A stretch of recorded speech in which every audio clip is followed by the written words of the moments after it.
"Your little lab is ours now," my sister said firmly at the meeting. I didn't respond, just watched as her team spread the contracts across the table. Then everything went still. Every single patent was under my name. "Your little lab is ours now," Mara said, her words slicing across the table like glass. Her red nails tapped the contracts in rhythm, each click sharp enough to make my teeth ache. The conference room was suffocating. A single bulb hummed above us, flickering every few seconds as if it couldn't stand the tension either. A half-empty coffee pot sat on the sideboard, the bitter smell drifting through the air.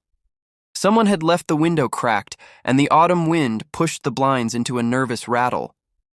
Elias, my father, leaned back in his leather chair, smug as ever. He'd already loosened his tie, the kind of man who thought he didn't need armor because he was the armor. Nora, my mother, sat hunched at his side.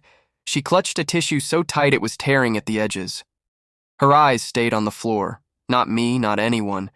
I didn't move. Didn't speak. My hand rested on the glass of water in front of me, cold against my skin. They hated when I was silent. It made them twitch. Then Jonah leaned forward, elbows on the table, eyes gleaming like he'd been waiting for this moment. "Don't act innocent, Liam," he sneered. "We know you stole from us." The words landed like a match on dry wood, and still, I said nothing. Why would Jonah accuse me of theft when everything was in my name? "My name is Liam Kale, 26, the youngest, the quiet one. If you asked anyone in this family, they'd call me reserved, polite, maybe even weak. But silence isn't weakness, it's a shield. And tonight, it's my weapon." I sat perfectly still, listening to the scrape of chairs, the shuffling of contracts, the low hum of my father's approval as Mara talked over everyone. My heartbeat was steady, but there was a pressure in my chest, the kind that builds when you've been holding your breath for years. Jonah's accusation floated between us, poisonous and unchallenged. They waited for me to lash out, to defend myself like I always had. But I didn't. I just stared at the glass of water, my reflection fractured in it. I thought about how none of them knew the truth. Not yet. And the thing about silence? It makes people nervous. It makes them slip. Family members introduced. Mara spoke again, her voice sharp. "You've dragged us through enough, Liam. Be decent for once and sign."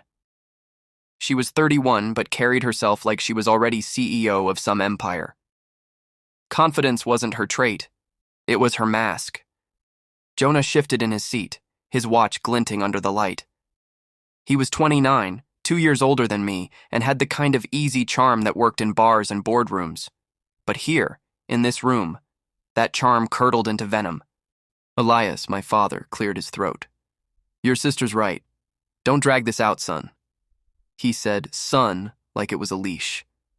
58, broad-shouldered, still carrying the weight of a man who thought authority was love. Nora, my mother, dabbed her eyes again. 55, gentle hands, but weak in all the ways that mattered. She'd never raised her voice, never protected me.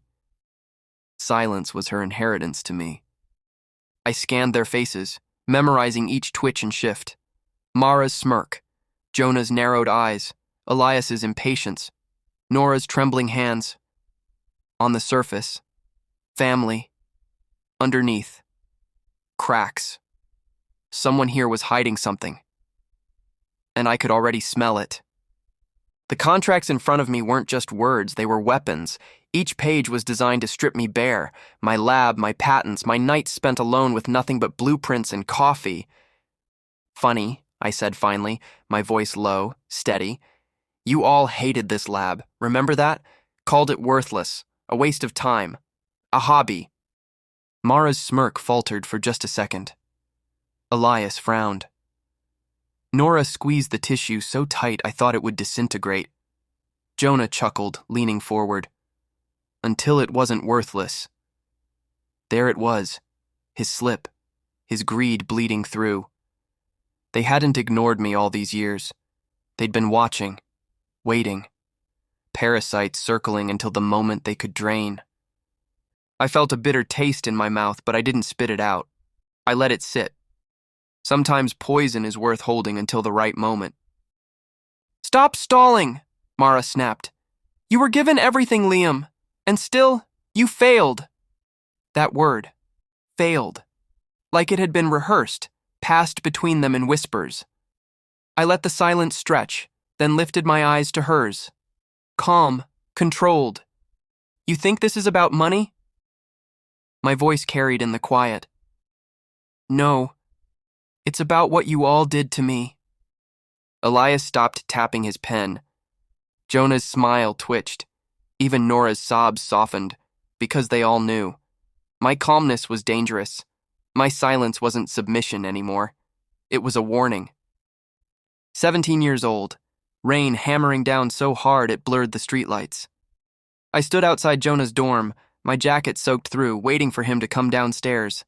I had just sold my car, my one piece of freedom, to cover the tuition shortfall he'd caused. When he finally appeared, he didn't thank me. He didn't even look guilty. Don't tell Dad, was all he said, shoving the envelope into his backpack before walking back inside. Years later, Mara submitted my science project under her name at a state competition. Elias lifted her hand in victory while I clapped from the sidelines. He called her brilliant. He called me careless. And Nora?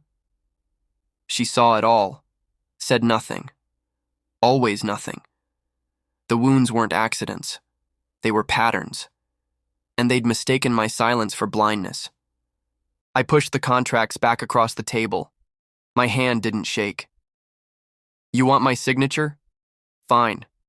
But maybe the lawyers would like to know why all the patents are in my name, or why Dad funneled money through shell accounts under Jonah's ID. The color drained from Mara's face. Jonah's chair screeched back against the floor. Nora gasped, covering her mouth with both hands. The sound was small but sharp. She knew. She had always known. Elias's jaw tightened. His silence was louder than words. I leaned forward, voice calm as glass. Did you think I didn't notice? That I'd stay quiet forever? The room shattered. Shouts erupted. Jonah's voice cracked with anger. Mara's with panic. Papers flew. Chairs scraped. Nora's cries filled the background like static. I stayed seated. My stillness was the eye of the storm. I gave you all my silence, I said, steady and deliberate. Tonight I give you the truth. The words froze the chaos. For a moment no one moved. No one breathed. And then Elias, the man who had never defended me, spoke, voice low, almost tired. He's right. The room went colder. I stood, slowly, letting the weight of my decision settle on them. The contracts lay scattered like broken glass. Mara's hand trembled as she tried to gather them. Jonah muttered curses under his breath. Nora's voice cracked. Liam, I'm sorry. It was the first time she'd ever said those words to me. But they sounded thin, like paper trying to cover fire. I walked toward the door.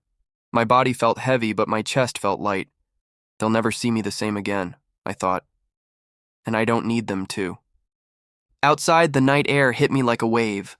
Sharp, cold, clean. For once, I didn't flinch. I thought about the boy I'd been. The one who gave up his car, his credit, his pride, his voice. The boy who stood silent in every storm. That boy was gone. I exhaled, long and steady, watching my breath drift into the dark. For the first time, I whispered to myself, I don't carry their weight anymore. And the silence I carried wasn't their weapon now. It was mine. If you were in my place, and would you forgive them? Or would you walk away forever? I want to hear your voice. Tell me in the comments. Your story matters here. You're not alone. Like if you connected with Liam's journey, with the pain, the silence, and the strength to finally break it. Subscribe if you want more raw, emotional stories that hit where it hurts and heal where it counts.